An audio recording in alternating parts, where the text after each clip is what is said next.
नमस्कार मित्रांनो, स्वागत आहे धर्मश्री विज्ञान या आपल्या प्रिय यूट्यूब चॅनलवर।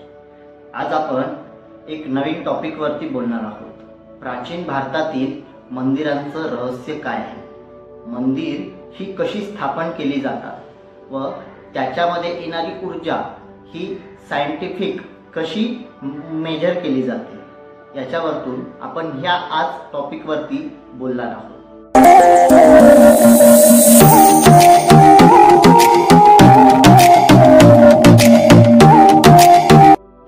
प्राचीन भारतीय मंदिरांच्या विज्ञानामध्ये एक अत्यंत महत्त्वाची गोष्ट अशी आहे, ती फक्त श्रद्धा यांची फक्त एक केंद्रस्थानी नव्हे, तर त्यामागे एक महत्त्वपूर्ण एक असा विज्ञान, गणित व अशी एक दडलेली ऊर्जा त्या व्यवस्थापनेमध्ये दडून आहे।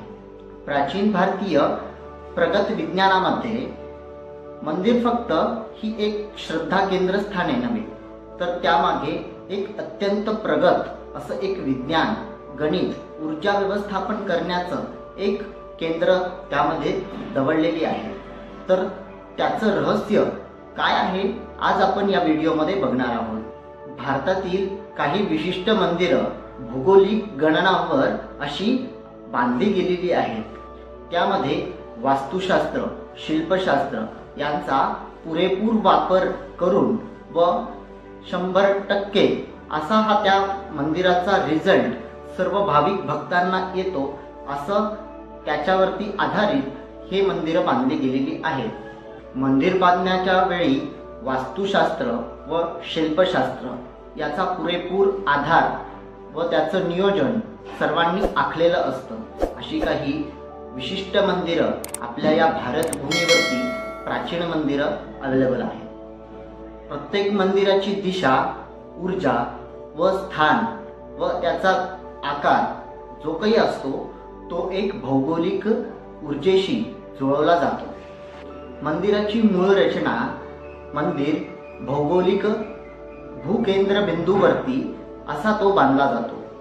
उदाहरणार्थ जर बघितलं तर आपण कोणार्क सूर्य मंदिर, मीनाक्षी मंदिर व बृहदीश्वर मंदिर आपण बघू शकतो। ही रचना पृथ्वी कक्षा चुंबकीय कक्षेत राशी समांतर असते, ज्यामुळे मंदिरामध्ये सकारात्मक ऊर्जा सतत प्रवाहित होते।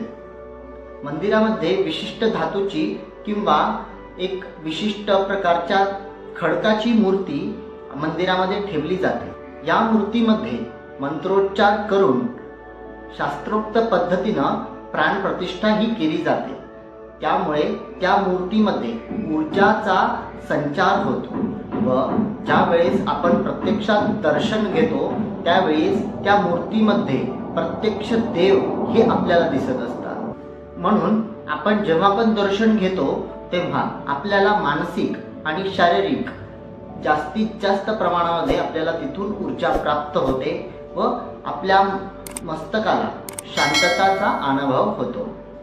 महत्त्वाचं, मंदिरामध्ये गर्भगृह हा अंधुक असला पाहिजे, ज्यामुळे आपलं मन हे केंद्रित होतं व मनाला एकाग्रता प्राप्त होते। त्यामुळे मंदिराचा गर्भगृह हा अंधुकच असायला पाहिजे।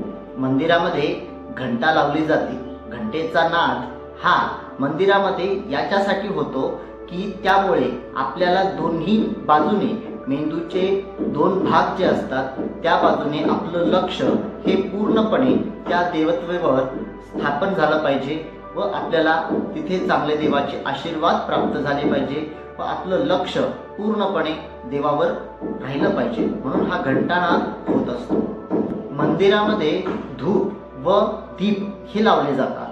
तर हे कशासाठी लावायचे, तर मंदिरामध्ये सातत्यानं ऊर्जा प्रवाहित राहावी व तिथून आपल्याला चांगली येणाऱ्या भक्तगणांना आपल्याला ऊर्जा प्राप्त व्हावी, म्हणून हे तिथे धूप दीप लावला जातो। धूप व दीप हा मंदिरामध्ये लावला जातो, याचं कारण म्हणजे हवामान व वातावरण शुद्ध होण्यासाठी। जेव्हा आपण भक्त मंदिरात येतो, तेव्हा त्याला एक अनुभव सुद्धा झाला पाहिजे की आपण एका विशिष्ट स्थळावरती आहोत व त्याला प्रसन्नही वाटलं पाहिजे म्हणून हवामान व वातावरण शुद्धीकरणासाठी धूप दीप याचा उपयोग मंदिरात केला जातो व मंदिरामध्ये ध्वनिशास्त्राचा फार मोठा उपयोग केला जातो। जेव्हा पण आपण मंत्र पठण करतो किंवा शंखनाद किंवा घंटी वाजवतो, हे जेव्हा तिथे ध्वनी ह्याची निर्माण होते तेव्हा तिथं विशिष्ट प्रकारच्या लहरी तयार होत असतात, ज्यामुळे त्या वातावरणातून जिथे कोणती निगेटिव्ह एनर्जी जरी असेल तर ती त्या स्थानापासून बाहेर निघून जाते। असा हा प्रत्येक ध्वनिशास्त्राचा उपयोग प्राचीन मंदिरामध्ये केला गेला आहे। त्या जागी ओमचा उच्चार सुद्धा खूप महत्त्वपूर्ण असतो, कारण की जेव्हा पण कोणी व्यक्ती ओमचा उच्चार करतो त्या जागेतून अशी कंपनं त्या जागेतून बाहेर निघून जातात व आपल्या शरीराला पूर्णपणे सात्विकतेचा अनुभव होतो व ओमचा उच्चार सुद्धा मंदिरामध्ये खूप महत्त्वपूर्ण आहे। कारण ओम हा पूर्णपणे ब्रह्मांडाशी निगडीत असा उच्चार आहे। मंदिरासाठी जागा शोधताना आपल्या प्राचीन भारतीय मुनी ऋषींनी अशीच काही केंद्रस्थळं शोधली होती व त्या जागी मंदिराचा निर्माण झाला होता। त्या जागी मंदिराचं बांधकाम वास्तुशास्त्राप्रमाणे झालेलं आहे। म्हणून आज प्रत्येक ठिकाणी जी की प्राचीन मंदिर आहेत तिथून येणारी ऊर्जा ही 100% पॉझिटिव्ह अशी मानली गेलेली आहे। जसं की आपण बघत असतो नद्याच्या संगमावर किंवा पर्वताच्या जवळ किंवा त्याच पद्धतीनं चुंबकीय शक्ती जिथे जास्त प्रमाणात असते तेथे मंदिराची ही विशिष्ट केंद्रस्थळे उभारली गेली आहेत। जर आपण बघितलं केदारनाथ हे एक पर्वतावर स्थापन केलेलं मंदिर आहे। त्याच पद्धतीनं तिरुपती बालाजीचं सुद्धा मंदिर, हे विशिष्ट काही अशी मंदिर आहेत तिथे चांगलीच ऊर्जा प्राप्त होते। अशा ह्या ठिकाणी नैसर्गिक शक्ती सुद्धा अधिक प्रमाणात प्रवाहित होत असते। या ऊर्जेचा उपयोग म्हणजे संयुक्त शक्ती, आत्मशक्ती व आपल्या मस्तकाला शांती राहावी यासाठी उपयोग केला गेला आहे। या ऊर्जेचा उपयोग मानवी जीवनात समृद्धी, आरोग्य व आत्मशक्ती, त्याच पद्धतीनं आपल्या मस्तकाला शांती मिळावी यासाठी केला गेला आहे। मित्रांनो, मंदिराचा उपयोग फक्त धार्मिक केंद्रासाठी नव्हे तर येणाऱ्या प्रत्येक भाविकांसाठी, त्याच पद्धतीनं मानवी जीवनाच्या सर्वांगीण विकासासाठी सुद्धा तयार केलेला आहे व त्यालाच आपण एक ऊर्जा केंद्र म्हणतो। आजच्या काळातही जर आपण मंदिराची ही वैज्ञानिक बाजू जर आपण समजून घेतली तर आपल्याला सुद्धा या शक्तीचा 100% उपयोग होतो। शेवटी फक्त एकच वाटतं की आपल्या भारतीय संस्कृतीतील प्राचीन भारतीय मंदिरांना व वास्तुशास्त्राला खरंच नतमस्तक आहे। विज्ञान आणि श्रद्धेचा हा जो काही संगम तयार झालेला आहे तो आजही आधुनिक युगात प्रत्येकाला हा एक प्रेरणा देतोय। जर तुम्हाला हा व्हिडिओ आवडला असेल तर लाईक करा, शेअर करा, जास्तीत जास्त लोकांपर्यंत हा व्हिडिओ पोहोचवायचा प्रयत्न करा, कारण की आपल्या धर्माबद्दल, आपल्या मंदिरांबद्दल सर्व लोकांना याची माहिती पाहिजे व त्या पाठीमागचं वैज्ञानिक दृष्टिकोन हेही माहीत पाहिजे व जास्तीत जास्त लोकांपर्यंत हा व्हिडिओ पोहोचवायचा प्रयत्न करा।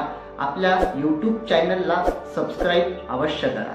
पुढील व्हिडिओमध्ये अशाच एका नवीन अद्भुत रहस्यमय गोष्टींचा आम्ही उलगडा करणार आहोत, तर बनून राहा धर्मश्री विज्ञान या चॅनल सोबत। तोपर्यंत धन्यवाद। जय श्रीराम।